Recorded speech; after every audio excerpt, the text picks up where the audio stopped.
Hola, ¿qué tal? ¿Cómo están? El día de hoy veremos un fenómeno de interfaces que tiene una aplicación en la ciencia médica. Así es, veremos el proyecto de prótesis de espumas metálicas. Para poder entender el tema con claridad, debemos saber qué es un sistema disperso.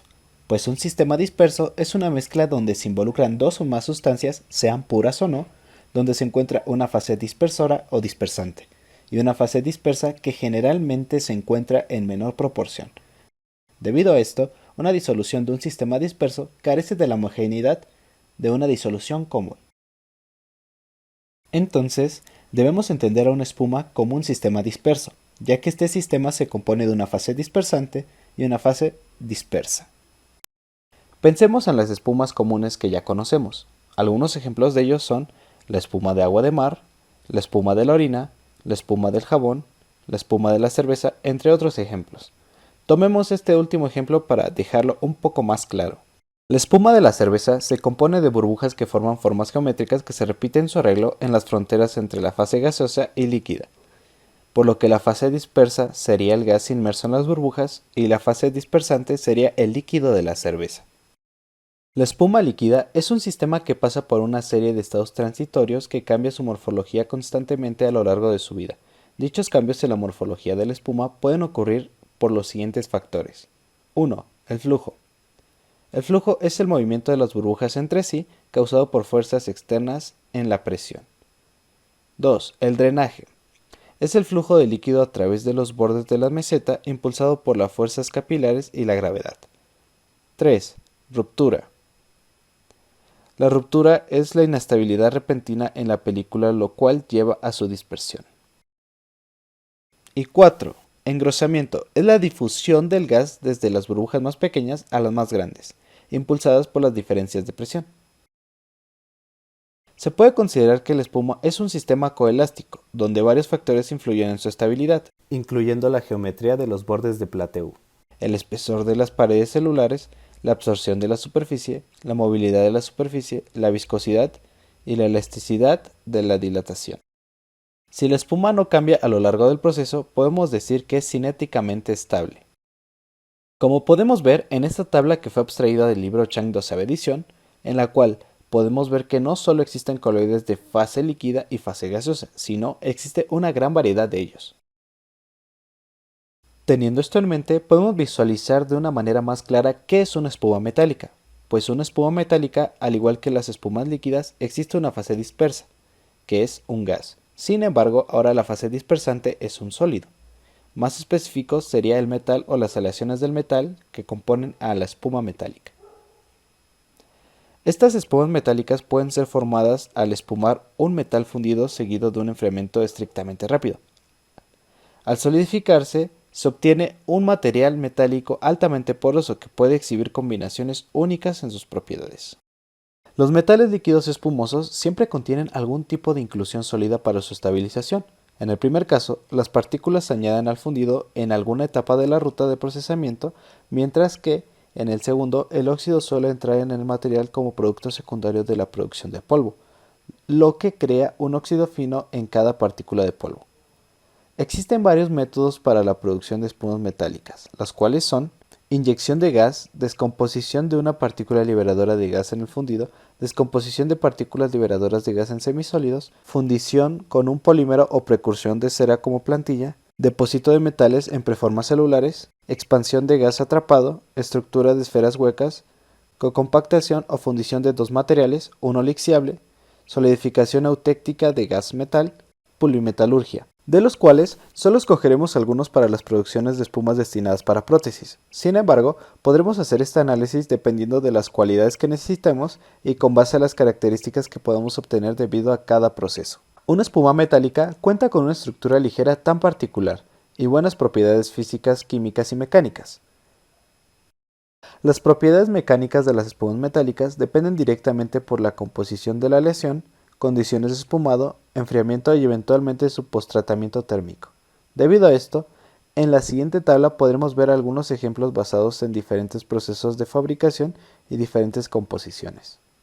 Sin embargo, una de las propiedades mecánicas más importantes para las aplicaciones estructurales es la rigidez o el módulo de Young. Las propiedades mecánicas de las espumas metálicas pueden mejorarse, de manera similar a los metales de granel, mediante mecanismos de endurecimiento como la composición de la aleación, el refinamiento de los granos, los tratamientos térmicos, entre otras cosas. También las propiedades funcionales. Las espumas metálicas de célula abierta tienen una gran superficie que puede ser utilizada para intercambios de calor por su buena conducción.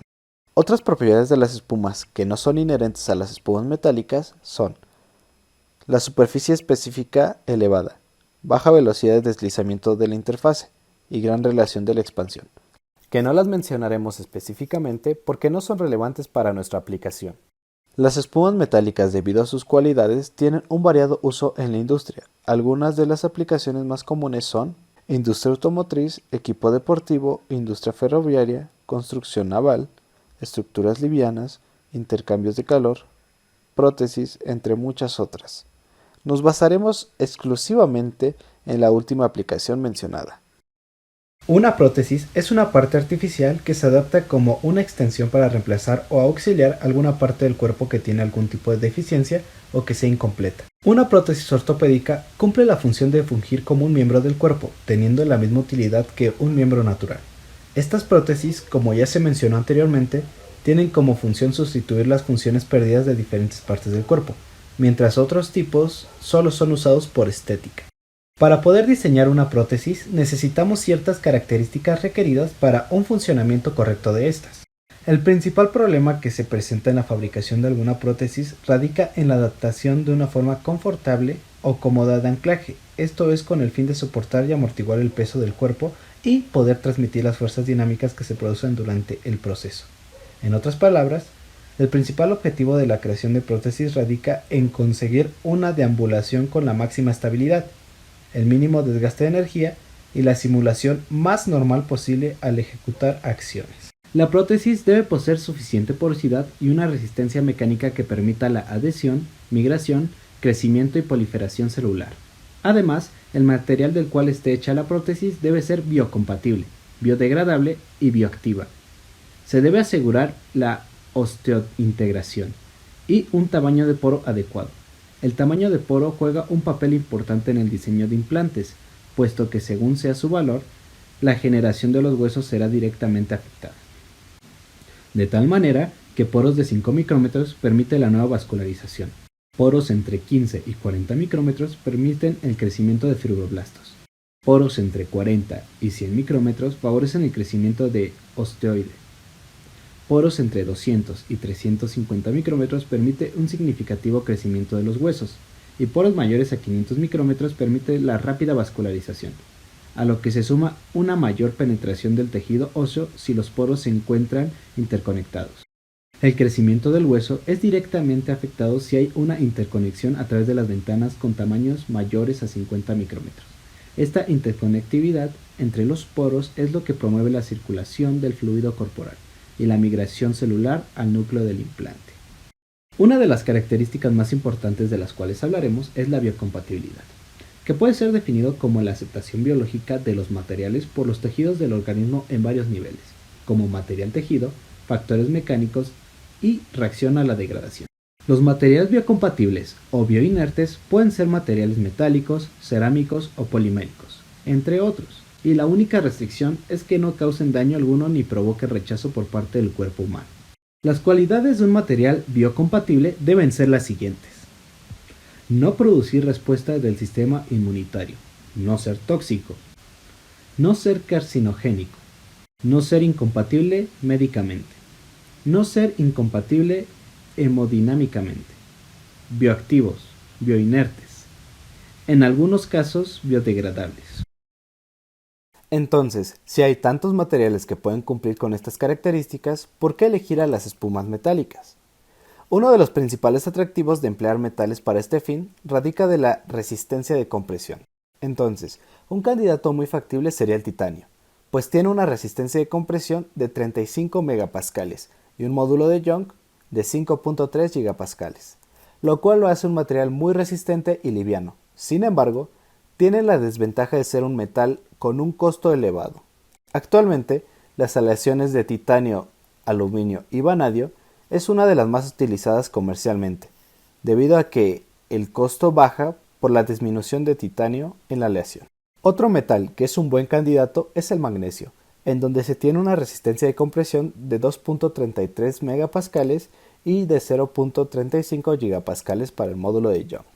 Otra alternativa que suena interesante es el aluminio, ya que es suficientemente resistente para cumplir los requisitos del diseño. Este metal es usado en la fabricación de prótesis de rodilla, debido a que este metal es poco pesado. En otro caso, el acero también es una buena opción por su gran resistencia. Sin embargo, este metal es un poco más pesado, por lo cual solo se usa en pequeñas inclusiones. Las aleaciones de cobalto-cromo, cobalto-cromo-molibdeno, cobalto-níquel-cromo y molibdeno, y la ya mencionada de acero inoxidable son otros ejemplos. Dichas aleaciones son biocompatibles, pero por sí solas no inducen a una regeneración del tejido óseo en las roturas óseas y se deben tratar superficialmente para mejorar la osteointegración. Algunos de los tratamientos utilizados y más extendidos para conseguir superficies bioactivas en implantes biocompatibles son mediante la incorporación superficial de péptidos. La metodología es muy laboriosa, ya que necesita de una limpieza superficial, funcionalización,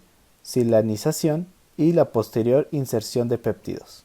Estos actúan de puntos de nucleación para la creación ósea o anclaje celular, consiguiendo una diferenciación de osteoblastos frente a osteoplastos y logrando mayoritariamente buenos resultados de osteointegración.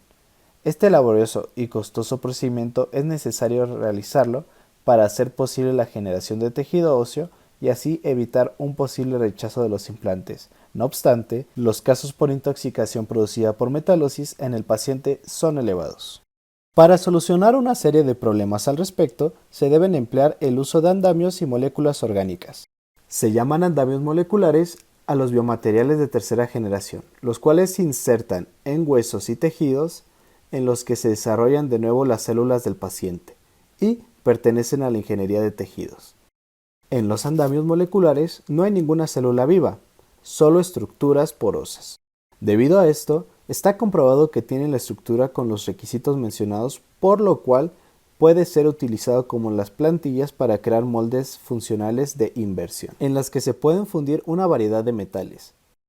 Una presión moderada durante la filtración del fundido puede superar la resistencia del flujo de algunas aleaciones líquidas. Después de la solidificación y el enfriamiento, los materiales de molde se retiran dejando atrás equivalentes metálicos de la espuma. Por otro lado, el método hidrotermal, utilizado en la síntesis de materiales sólidos, permite agregar moléculas orgánicas, por lo cual se propone utilizar el mismo principio para la elaboración de espumas metálicas, mediante un método similar al que se le seguiría si se agregara cloruro de sodio, el cual consiste en agregar el material orgánico con una fracción de volumen del 25%, y mezclarlo con el metal líquido. Finalmente, se le agrega un solvente. Las ventajas que arrojaría esta metodología en comparación con la pulvimetalurgia sería el alto control de porosidad, pues los agregados pueden tomar el tamaño que se desee y de esta manera moldear el material según las necesidades. Por otro lado, estas le brindan una estabilización durante su retención en la etapa líquida y se pueden eliminar fácilmente a través de una calcinación.